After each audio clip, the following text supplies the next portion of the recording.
Que quand vous regardez sa performance, notamment le nombre de buts, c'est un attaquant, c'est là on le juge dans un premier temps. 28 buts quand même en 28 matchs, c'est pas donné à n'importe qui. Il marque plus que Kylian Mbappé en championnat, plus que Erling Haaland, plus que le meilleur buteur du championnat d'Espagne, plus que le meilleur buteur de la Serie A. Donc c'est tout simplement le deuxième au classement des meilleurs buteurs de 5 grands championnats pour ce qui est carrément des championnats uniquement, parce qu'il n'y a que Harry Kane avec lequel il partage le même championnat qui est devant lui. Donc c'est une saison stratosphérique pour Serhou Guirassy qui a bâti énormément de records.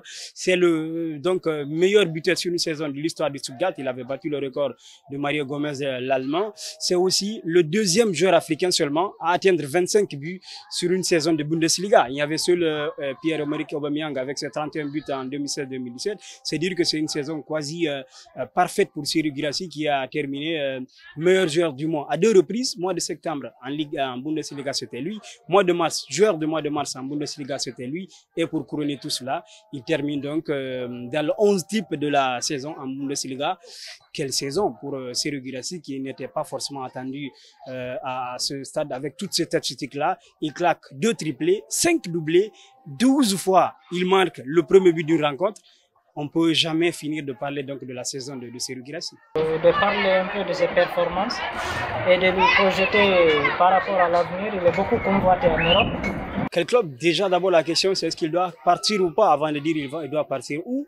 Et je crois que la question a été au sein du club, au sein de sa famille, de son entourage, en pesant les inconvénients et les avantages de tout un chacun, mais je pense que l'option la plus plausible, c'est un départ de Stuttgart, parce que cette année, si parfois on nous dit, avec toutes ces performances-là, il y a débat encore, notamment sur le titre de meilleur joueur africain de l'année, c'est parce qu'il est désavantagé, parce qu'il ne joue pas autre compétition que la Bundesliga. C'est vrai, il y a quelques matchs de coupe de l'Allemagne, mais il ne joue pas la Ligue des Champions, il n'a pas joué l'Europa League, il n'a pas joué la Conference League. C'est vrai que la saison prochaine, Stuttgart est qualifié en Ligue des Champions grâce à sa performance, mais tu brilles en Ligue des Champions dans un club comme Dortmund, comme Milan AC, comme Manchester United, c'est pas comme la même performance. Avec Stuttgart, tu as beaucoup plus de chances d'aller plus loin en quart de finale, demi-finale avec ce club-là que Stuttgart. C'est difficile de porter Stuttgart l'année prochaine, par exemple, et en championnat et en Coupe d'Europe.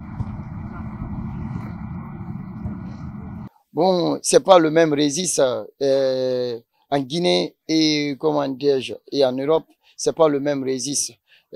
Jouer la performance qu'il a en Europe et la performance qu'il a en Guinée, c'est pas la même chose. Ici, c'est la Guinée.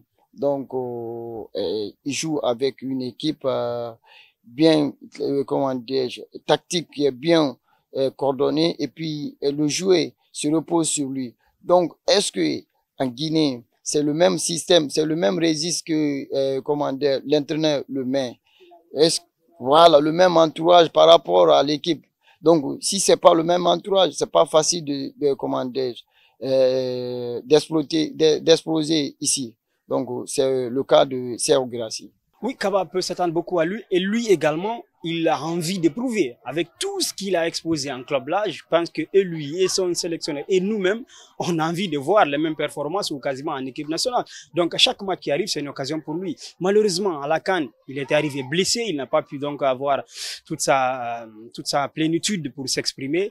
Mais je crois que au fond de lui, il a cette rage-là. Donc il a l'occasion, parce que là, il sort d'une saison réussie, il est en forme, il n'est pas blessé, il n'est pas diminué, sauf peut-être quelques fatigues. Mais au mois de juin, c'est une occasion pour lui de pouvoir exploser, parce que ça peut marquer des points aussi dans la course pour le titre de meilleur joueur africain de l'année. Donc il faut s'attendre à un Guirassy revanchard, mais encore une fois, tout dépendra de son utilisation, tout dépendra de ceux avec qui ils vont évoluer, et toute cette circonstance et tout cet environnement qui sera créé autour de lui. Donc Guirassy, forcément, il faut s'attendre avec lui et pour aller s'offrir peut-être d'autres exploits avec l'équipe nationale de Guinée.